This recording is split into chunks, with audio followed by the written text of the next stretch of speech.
Hey guys, it's a spooky quickie podcast. I'm Mandy. And I'm Sammy. This is episode number 13. Lucky number 13. Lucky or curse number 13.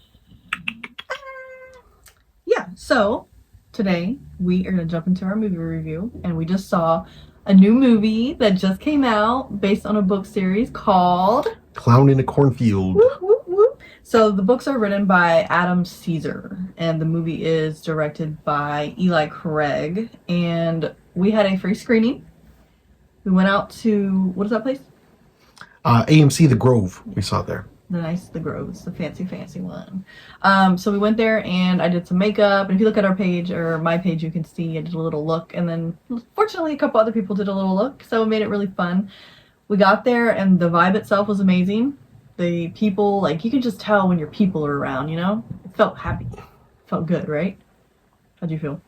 Yeah, it was really fun. We had, everyone there was just so kind, and we were just all laughing and talking. To top it off, the movie was awesome. But also I wasn't going to talk about the movie yet. Okay. Did you like the movie? Yeah, I did. It was good. So you said it was awesome.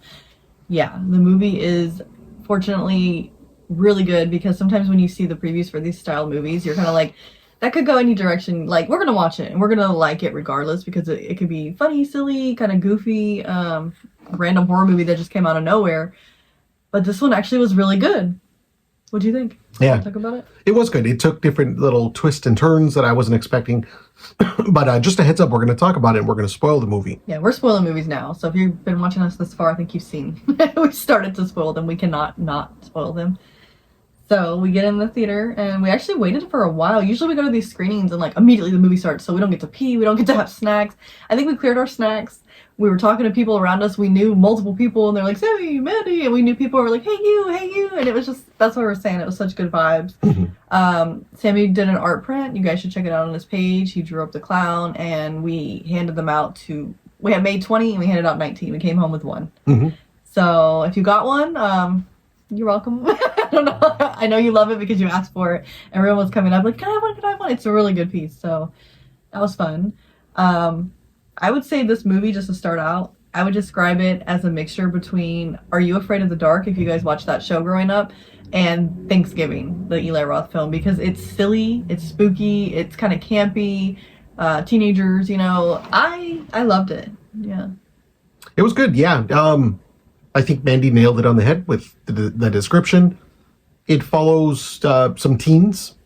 The movie takes place in... it's a Midwestern town. It's like a father and a daughter. They move after the mom's passing, and he was a doctor, but he was having a hard time getting into work again, so he found a job in this small Midwest town. I don't know if it necessarily specifies. If it did, I'm sorry. Maybe in the book it's a little more detailed, but it is the Midwest. Very small town. It's like a one-doctor town kind of place. In a cornfield. The daughter's a senior in high school. She's 17, I believe. And just right off the bat, she starts meeting all the characters. She meets this weird kind of dude that walks her to school. And Rustin is his name. Rustin, yeah. He's a big country boy. He seems really nice, but you're like, something's weird. He's off. He's a little off somehow. Yeah. But he just starts to say, hey, don't hang out with the bad crowd. And that's the other characters, the other main characters that come into play. It's a group of like 5 or 6 kids. Some of them are couples, some of them are just buddies. They make YouTube videos where they do like fake killings, because that clown, the clown in the cornfield, what's his name? Ben? Friendo, sorry, like Ben. Friendo, yes. Friendo the clown is like the mascot, because there used to be an old like syrup factory or something like that. And that was the mascot of it. So they already know him. They have the costume, and they go around, and like one of the friends will wear it, and then the other one will get killed by them, and they make all these horror shorts, you know, like on YouTube, and they're taking off, and they're getting a lot of traction. So when they get the new girl, they prank her one good one, and they film her, take her out, film her, and they're like, oh God, you got me, you know. And then she goes back and watches the video, and you can actually see there's like another friendo in the background. And they're like, what the hell? And that's kind of where you start getting a taste of like what happens. Yeah. So some of the characters, like for example, one of the characters, his dad is like the mayor. I think that family started the factory, Friendo, and they kind of made this town kind of family. So he's got the money, you know. Yeah. And the kid, he's friends with this group of kids. Yeah. So what that dad's the factory owner, and I'm trying to think of the sequence of events. Yeah. So they make the shorts.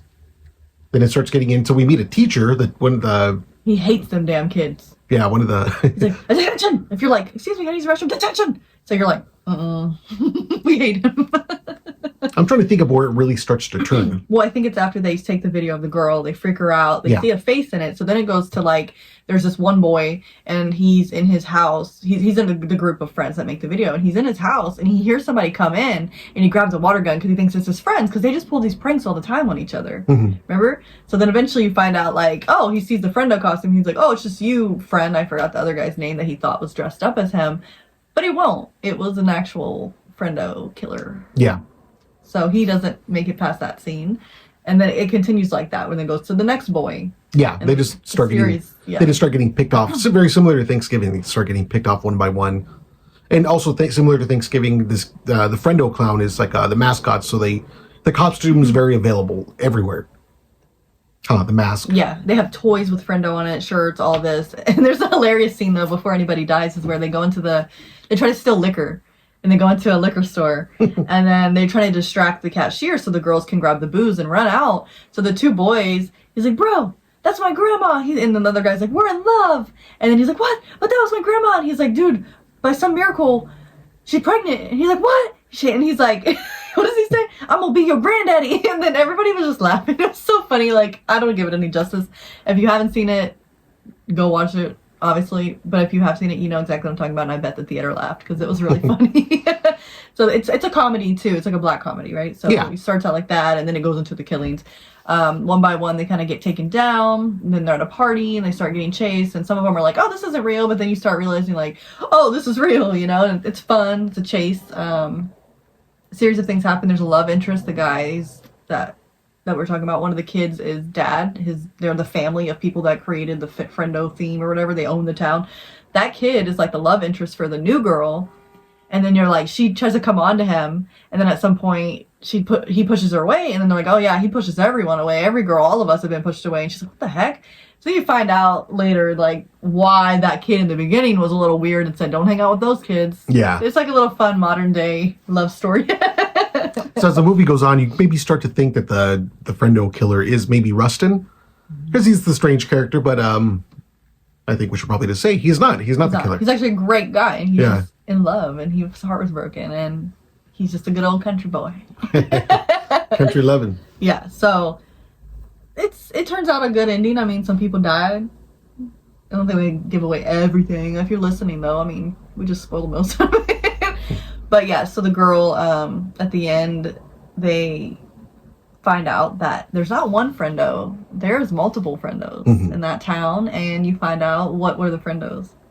So actually, we forgot one of the main characters too, which is the main sheriff. The main sheriff is played by Will Sasso, the comedian, but he's one of the friendos. The crazy teacher is one of the friendos. Waitress at a den that had like an attitude with one of the girls in the beginning, the teenagers. You find out, oh, she hates kids too. So all the people that hate the kids and just hate anybody new in the town are friendos. There's a million friendos, and they group together to wipe out all these children. Yeah, they're kind of blaming the kids for burning down the factory, the syrup factory, but it turns out it was actually the adults that did it because of an insurance fraud scheme. Owner, he wanted money. Yeah, for an insurance fraud scheme. You find that out. I was starting to think that owner's kid was probably one of the killers. Yeah. But he was just hiding his gayness. He didn't want people to know he was gay or something. And then all of a sudden, he's happy and he's good. That was something was a mystery, but it wasn't what you thought. It was a whole other mystery of him being gay rather than him being the killer. So that was fun. He's in love with Rustin. Yeah. They were both homies growing up, and then now they're so that's good. So it's like a funny love story. I'm not sure of any other key points to get out. It's just really funny once you're watching it. They're hiding. There's a scene where they're hiding in the cornfield, and one girl's like, she's about to scream, so the other girl's like covering her mouth. And that girl beside her is like, I don't know if I can do it either. So the girl beside her covers her mouth. And then all of a sudden you see like this friendo hand, and the third girl's mouth is covered. And it's really funny. Like a series, I don't know, that scene in particular, I think I've seen people talking about it. It was kind of silly. And we're like, oh no, shit, that's friendo. But yeah, it's a couple different people come out as friendo. At the end, you find out that it was that dad kind of, he comes out dressed as the Joker for whatever reason. I guess he's supposed to be like the main clown. He's the Joker, and the rest are friendos. And then the dad of that kid is like, yeah, I did that. I burned the factory down. I did the insurance fraud. Whatever. We hate you fucking kids, and you're not even my son anymore. You know, he's trying to kill his own son. He's pretty brutal. Yeah. Yeah. He's trying to hang him, huh? Yeah, and he has him like standing on top of a car and it's moving around. And it's like, oh my god! But then the girl's dad, who was a doctor, the new people that just moved there, he ends up coming and kind of saving the day, and it's a happy ending. Yeah, there's a love that connects. There's some dead people, but it'll stop now, I guess. What was the end scene? So she drives off to go to college. The main like teenager girl says bye to her dad. Says bye to the two boys who became a couple. She's driving and she like looks in the back seat and there's this little like they had showed it a few times through the movie right before the what is this called, Jack in the Boxes went off and it's got Friendo on it. The killer would come. He was leaving him around, so I'm like, why is that in her back seat? But she ends up throwing it out the window. So I don't know if that's like a hint. I know that the book series, there's 3 books. Is it 2 or 3? I'm not sure. Yeah, but there's more than 1 for sure. I think there's 3 books. So I'm like, is that hinting at like, somebody's still not happy? Because that town had a few other people, you know. Yeah. So anyone could be Friendo, just like Thanksgiving. Anyone could be John Carver. Yes. But so, it was good. It was, again, very similar to Thanksgiving. I thought it was a fun movie. It's going to be a cult classic for sure. Mm-hmm. It should be streaming on Shudder sometime soon. Oh yeah, it's a Shudder movie. Huh? Yeah. And Shudder's been on it. They've been making some really good movies. They have a lot of good stuff. Shudder and Tubi. Oh, Shudder making movies, yes, but Tubi be streaming good stuff. Yeah, Tubi streams the old classics. If you're looking for something, it's probably on there. Also, a notable mention too for a Shudder movie is the role of Jenny Pin. Mm-hmm. Did you like that? I did like it. I love John Lithgow and his name. I don't know what his name is, but the Australian guy. Jeffrey Rush. Yes, I love him. I like that movie. It's kind of a slow burn, but it's creepy. And I don't know, I like old men in movies like that. It just makes it cooler. Yeah, I gotta rewatch that. They had it pop up like immediately on there. I know it came out for like a short period of time, and then it just went right to Shudder, and I was like, oh, let's give it a go. Mm-hmm. And I liked it, yeah. And they have some other ones too. I can't think off the top of my head. We need to browse it. But yeah, we really liked Clown in a Cornfield. And once it comes out, I think that's one that we like DVDs. We will probably buy that DVD and have it because it's fun. And yeah. That's something I'd put on like one of our comfort movies where we could just be sewing or drawing and just have it in the background. So yes, go see it, go buy it, enjoy it. It's kind of like is it an IFC film? I'm not sure. It's definitely like very small, so support people. The author's very active online. He's always sharing people, tagging people, being a part of stuff. I love that for him. Like he's a small time writer and he's gonna make it with this movie. So yeah, yay! If I get time, I'll read the books. It's just so hard to read now that I'm old. Actually, I pulled up the books on Spotify. If you pay for Spotify, the premium subscription, the books are free, so you can listen to them. Nice. So if anybody has time for that, do it. Yeah. I'm going to try to make time to read again. So, nobody sent us any horror stories. Nobody sent us any paranormal stories. Nobody sent us any ghost stories. Hey, well, really quick. Speaking of, Mandy has a little paranormal thing to talk about, but I actually want to mention a strange paranormal coincidence that happened at the movie, the screening of Clown in the Cornfield. You want to maybe talk about that? Sure. I thought it was, man, what are the chances of this happening? I forget because so many of these things happen, and pretty often, like a lot of things happen where it's like, wait, how did that happen? Wait, we were just talking about that. You guys know. But I recently did a giveaway. I found these 2 brothers, and their page is oh my gosh. You threw me on the spot and now you messed me up. Night Fright Film Festival is coming in September, so check it out. So they host this page and I reached out because one of my friends will be doing the judging for the short films at the event. And I was like, oh, who are they? And I followed them and I was like, hey, this is really cool. I like when people come together and make like film festivals and stuff. So I found out it's 2 brothers. They're called the Winchester Brothers and they're from the East Coast, over from Maine, which is very cool. And I met them that day online. I like reached out and I'm like, hey, I really like what you're doing. Would you guys want to do like a collaborative giveaway? Because I think this is really cool that you guys are hosting this event. I want more people to hear about it. I saw that they weren't getting too much traction, like, you know, they're starting out and stuff, but I'm like, y'all need to push. So I wanted to help and push it. I'm sure you've seen if you follow me on my page. It's like VIP passes to go to this event September 20th at the convention center in LA. So they're like, yeah, let's do it. Super kind, really nice interaction. I whipped up a flyer very quickly, posted on my page. Immediately people started sharing it, following everybody, talking about it. I hope that their sales went up. I'm not sure, but I'm pretty sure that might have helped with sales because it looks very trending. So I was like, yay, good job. We go to this movie and then Sammy goes to get popcorn or something and these 3 people are sitting in front of me and I'm just sitting there like messing around on my phone or whatever waiting because we have a lot of time, like I said. And then I hear them talking to this guy and they're like, yeah, we're we're two brothers. We just moved here not long ago, and we are doing a film festival at LA Convention Center in September. And I'm like, what? And I'm like, hey, excuse me. I was like, I know this is really weird. And I tapped them because they're directly in front of me, a big ass movie theater, and they're sitting right here. And I'm like, this is really weird, but I'm Mandy. And they're like, what? And it's just really funny because we just start talking and like, just like, they're pretty new here. So I know a lot of the people here, and I'm like, oh yeah, I can help you if you need this or that, or people that do this, you know? And it just was so strange because like we just met in the morning, made a giveaway, and then all of a sudden we're at the same movie thing, and it was just so weird. And Sammy came back, and I had already given out like 20 of his prints because I gave some to them, and other people were like, hey, can I have one? Can I have one? And they're sharing it, and this guy, Ken, was that his name? I can't remember his name. The guy we gave him to, he knew Sammy, they knew each other, and then he got some, and then he kept handing them out to his friends that were all sitting around him. And then we had caffeinated coffee shop. Sabrina. Like, oh my god. It was just really like, oh my god. And we started handing them out. When Sammy came back, I'm like, okay, so I handed out like most of your prints, and these are the guys that I just met, and look at all these synchronicities. And it was just really, it's hard to explain. It's just like when you're there and you're like, what the? And it was already such good vibes there. It's like, you know, you're in the right place where you're supposed to be. And they were telling me things that would help me, and I was telling them things that would help them. And it's just like the ultimate collaborative thing. It's what we're supposed to do as like humans and in the same industry of the horror films and horror spooky SoCal scene, you know, like it was really cool. And Sammy sat down and he was talking to them, and we all made new friends that day. It was really nice. So yeah, I came back. Oh, sorry. I was just gonna say one last thing is that he also was telling me like, that's so weird because I was just he was saying, oh, we're going to this prom on Mystic Museum, da, da, da. And I was like, oh, we're gonna be vending at that prom. And then he's like, that's crazy. And he showed his phone, and as soon as he said it to me, and then I told him I was vending there, he's like, he just got an email from that event. Because I guess he bought his ticket or something. It was just kind of giving you the email. And I was like, that's so weird, literally within seconds. So it was stuff like that. And he said he's been seeing I think his number, he said was like 777s. He's been seeing them. He showed me like, look, I got a ticket. I got a food receipt. And it was like 777. And I'm like, man, this is just like all good things, all good vibes. Mm-hmm. That was weird. I came back with popcorn and sodas and stuff. And Mandy told me, these are the guys I've been talking about. I'm like, what? I'm like, what are the chances? Like, what are the chances of that happening? It's weird. Yeah. You experience something like that. And somebody once told me that there are no coincidences. When you experience things like that, you're on the right path. You're supposed to be there. That's the perfect timing, and enjoy where you're at. And it's actually made me a little more happy being there after seeing that. I'm like, oh my god, I'm supposed to be here. Let's let it sink in. Let's enjoy this. And it was one of the best nights I've ever had in a long time. It was just a really cool. We came out of the theater. Everyone seemed to really love it. We saw the Ghoul Daddies. We saw a few other people. Marissa. There was a lot of people. If you look at our video, like just fun, good people that were just doing good, and at the same events as us, experiencing a good time. So if you can get out to any of these events, try to do it. It's fun, and a lot of them are free or like just screenings you sign up for.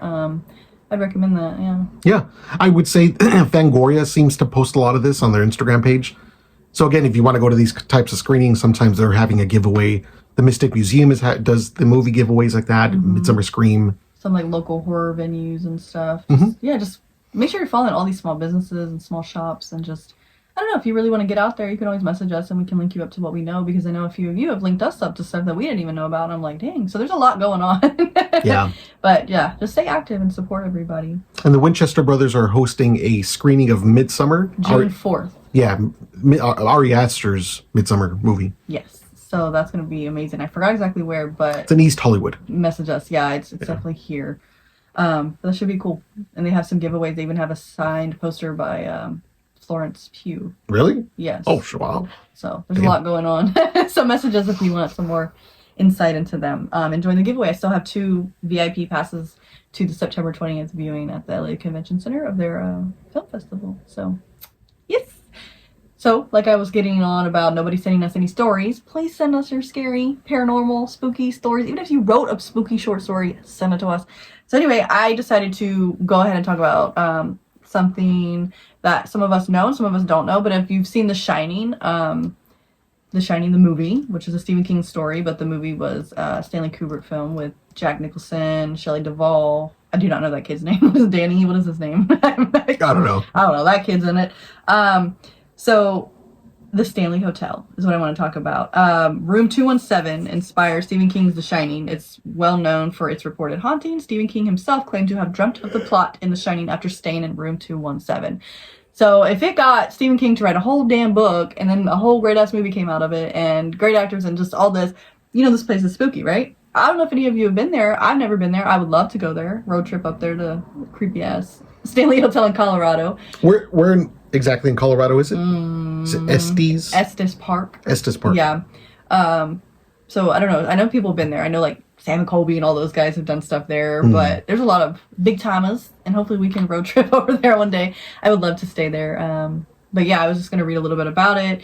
It's renowned for its paranormal activity and is said to be one of the most haunted hotels in the United States. Many attribute this reputation to a supposed portal on the grand staircase that allows spirits to enter the hotel. The hotel is believed to be home to numerous apparitions, including those of former guests and hotel staff, as well as the founders, F.O. and Flora Stanley. That's funny because my family's name, I took my dad's last name, but my mom's side is all Stanley, so I'm always like, man, there's a lot of us, but I want to like investigate, like, am I related to them? So room 217, The Shining. There's also a room 407. It's believed to be haunted by Lord Dunraven. He is the Irish Earl of Dunraven. The hotel was built on land purchased from this guy. And some believe his spirit still lingers in room 407. I don't guess he's bad. I didn't say necessarily, but if that was his land and he was chilling there, he might be like, let me go back there. The concert hall. The space is said to be haunted by Flora Stanley, who was an avid piano player but reportedly had stage fright. Guests and visitors have reported hearing music in the concert hall even when no one is present. That's pretty cool. The fourth floor, the area, once a cavernous attic, is reported to have sounds of children running and playing, perhaps due to its previous use as a space for female employees and children. So, like, everywhere that's haunted, it seems to be like, oh, there was a cowboy in that room. Now people see cowboys without even knowing, and they're like, yeah, there was a cowboy staying there. Oh, we hear kids laughing. Oh, yeah, kids are there. So it's like, how can you even, debate if that's what you're hearing? And no one knew. Like, if people heard kids and they don't know the story. Right. It's weird. Rocky Mountain Jim Nugent, a cowboy, is reported to stand in the corner of bedroom 428 and give ladies a ghostly kiss. I don't know if he's literally... We're going to stay in that room. Elizabeth Wilson, the head chambermaid, she is said to be particularly fond of married couples and might even chaperone unmarried couples in the room. So she said, no funny business, Elizabeth. But I think the main thing that I wanted to bring to the attention of it is just the portal. I like the way that it says that it could be a portal. Some people believe that the mirrors that face each other on the grand staircase create a portal allowing spirits to enter and exit the hotel. So I don't know how it is now. I've never been there. I've only seen the photos, but I guess they just leave these mirrors there. And I'm assuming, like, if you know about mirrors, there's always some creepy shit with mirrors. So I would just leave them up and just let them do their thing, right? Like, It's kind of cool. I don't know. What do you think about it? Yeah, it's interesting. But I was actually, when you were talking about that, the room 237. So Stephen King wrote another story. It's a short story, which was made into a film with John Cusack. God, what's the name of that movie? Now that you said all these numbers, you made me forget. The one, yeah. God, I can't. It's on the tip of my tongue. I'm sure you guys know 408? it. Yeah, room 408. That's it? Right? Room 408. There's so many apartment. Keep talking about it and I'm going to look it up. So yeah, John Cusack. It's a short story again, written by Stephen King. But it's 1408. 1408. It's 1408. Yeah, that's what it is. I just remembered. Okay. But it's I believe it's kind of inspired by Room 237 as well. But that's a really good movie. If you haven't seen it, yeah, it's got like his whole family involved and death and grief, and it's sad and scary. Yeah. Yeah, John Cusack's. We're not going to review another movie, but John Cusack is another. He's a ghost hunter. He hears of this haunted room and stuff because he explores all these haunted places. He hears of this haunted hotel, and he's like, I'm going to stay here. I'm just going to disprove that it's haunted, but it's good. Yeah, check it out. It takes some crazy twist. Once we run out of like new good movies, like when the new ones started being bad again, which a lot have been good lately, thank God, we'll start talking about old ones again. But yeah, I think that I would like to go up there to the Stanley Hotel one day. Maybe we can road trip up there. But I just think it's really cool to have a real place like that inspired a lot of, modern day spooky stories, horror movies, stuff like that, and just a big ass America's most haunted hotel. How cool is that? I don't know. Yeah. Would you like to go one day? Yeah. Let's do it. I've been to Colorado, but I don't know how close I was to Estes Park. It's like it's up in like the mountains and the snow from the videos. I don't know. It looks like in the middle of like desolation. Yeah, we're going to start traveling a little bit more for the ghost hunts. I was actually in Temecula this past Friday. And I just realized while doing some research, I went to the wrong location. So I did some little research and I went to a hotel called the Palomar Inn, which is supposed to be as haunted. But I guess I must have read something incorrect. I guess the haunted location in Temecula is the Glen Tavern Inn. So you were at some random ass hotel. So I was at a random hotel taking video of it. And people were like, "What is this guy? Get out of here! If y'all are in San Diego." Yeah, I don't. Maybe it is on it. I was so confused. I'm like, I don't know. Oh, it's Temecula, right? Not yeah. Okay. Old Town Temecula. So I don't know. Better luck next time. I'll help you research it for you. Just roll to some random person's house. If Mandy was there, I would have found the right place, but I was by myself. So this is not it. Okay. Well, the last thing I want to shout out is some events that are upcoming. We just did the Horror High Prom, which is really cool, hosted by the Mystic Museum. That was really fun, good time. Yeah. So I'm not going to be doing this one. We're not going to be doing this one, but I always want to shout out Skate Oddity. They do host monthly events, and the people that are in charge of it are super sweet and really cool, and they always have great music. It's at the Burbank Sports Center, right in Burbank. It's where they practice the hockey and stuff, but it's just they have the skating rink and people skate, and they have great music. You know, you can reach out if you want to be a vendor. I think I'm going to vend soon, but I won't be at this one. It will be May 24th, 7 to 10 p.m. You can go to Skate Oddity and buy tickets on their website. Really cool. I just like supporting them. They're very nice, very cool people, and the vibes there are really cool. I've vended there before. You've vended there before. Mm-hmm. It's cool. It's very chill, cool event, and it's a good time to go. And then Monster Palooza is coming up the end of the month. It's 3 days. We will be there as attendees, and we will have some merch. If you see us, we'll give you some surprises, and don't be shy to say hi. And we're gonna be I'll be dressed up some kind of way. I always be dressing up. This guy will probably have a shirt or something. No shirt maybe. So we'll be there. Are you gonna go there? Tell us. And then Midsummer Scream is, what are the dates? August something? It's the weekend of August 17th. 14, 15, 16, I don't know. Somewhere around there, middle of August. Always looking for new events, so share them if you know of any, and if there's any in LA specifically. It's easy for us to get to, but if there's some around us, you know, let us know. We'd like to check out new events and meet some new people and see some familiar faces too. So yeah, it's exciting, trying to get a little bit more active during the summer, get out there more. I'd like to start vending more. I've been working on some new stuff, trying to gather myself. And really quick, an honorable event mention is that Friday, June 13th, the Street Food Cinema is going to be playing Friday the 13th at the Autry Museum. So yeah, get I don't know how much tickets are. They're about $27, but I don't know if that's a special one. The regular ones are about that price. Yeah, but they have food trucks. They have a band that plays every time, like different bands. I think you can bring a blanket or like low chairs. If you have high chairs, they send you to the back because they don't want you blocking the view. But their website has a bunch of, they have Toy Story coming up. They have the Goonies coming up. There's a lot of events, To Wong Fu, but that one in particular is spooky. That should be cool on Friday the 13th, which is Jason's birthday, I believe. Jason's birthday? Yeah, he got a birthday. Jason Voorhees. Oh. Not a Friday the 13th fan. I'll be honest, he was my favorite. He don't like old stuff. He's a 1999 guy and up. But I appreciate it. But yeah, that's all I got. You have anything else that you want to add? No, as far as events, I think that's it. Also, yeah, give us a follow if you already don't on Instagram. I'm assuming you guys already do. Only me. But we always post events there. And yeah, please check out Clown in a Cornfield. I said it last time. Said it last time, and I'll say it again. It's a great time for horror movies. Yes. I guess horror movies aren't done on huge budgets, so they're just pumping them out right now. Mm-hmm. Sinner's got a huge budget, I'm sure, but yeah, we're getting a ton of them. Mm-hmm. So we're always going to have movies to review, new movies. Yes, we haven't seen Final Destination yet, but we saw a lot of people did see it and said it's freaking amazing, and Bring Her Back freaking amazing. So we will spoil them once we watch them, which will be soon. But at this moment, I'm excited because it seems like there's just, like you said, so much good horror right now. And it's, even if they bang them out quick, usually they suck. Like some of the new ones in the past, I'm not going to name names, but there's been some crappers. So it's crazy that every time we go to the movie theater, we're like, okay. Yeah, just one after another. We saw Until Dawn. We're still going to review that one, but... Yeah, we were just want to talk about Clan in the Cornfield because it's like super favorite. Probably Until Dawn will be our next one. So if you haven't seen it, go watch it really quick so we can give away some stuff. It's not necessarily horror, but they just put Novocaine on, was that Netflix? I don't know what it was on. I was Paramount Plus, I believe. And it was actually really decent. Like, I wasn't really like, oh, I gotta go see Novocaine.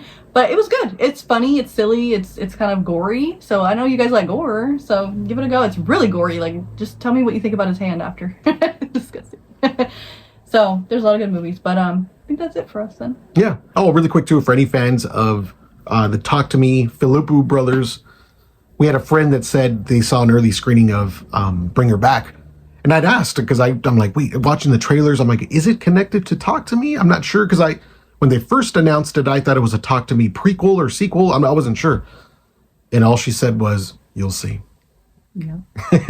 So yeah, I'm like, okay, I want to see, but it sounds like it might be a prequel or a sequel. But I cannot wait to see that. They're saying it's super disturbing. They can't stop thinking about it. So those two brothers, those guys they're fucking awesome. All right. So we'll see you guys next time with more goodies. Bye. See you later.